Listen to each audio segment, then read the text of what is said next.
we've got that Clay County Fair forecast for you. It is going to be warmer today by a few degrees. Yesterday we hit 80 at the Jacksonville International Airport. That's where we get that climate data, remember. But I do think that we add a few degrees to that number today.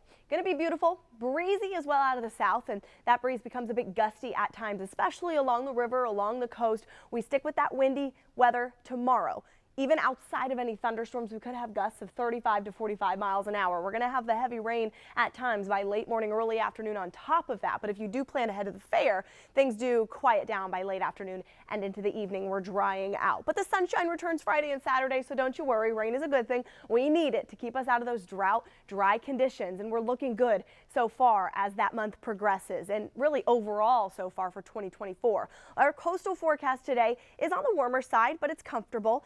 Those mid to upper 70s. High tide is at 10 a.m. The seas, the surf, they're building leading up to our next storm system. So keep that in mind. It is going to be rough offshore in the next few days. Low tide is at 4 o'clock. A nice long beach to enjoy those upper 70s out there. But hang on to the hats. The sand is going to be blowing out there across the area. Showing you that futurecast again. And we've got sunshine today. And on that First Coast News app, by the way, if you go in the interactive radar, you can look at this cool data yourself. We can go ahead and show you the futurecast and the past radar as well, especially important as we're going through the storms through the day tomorrow. But you know that will be in the Weather Center.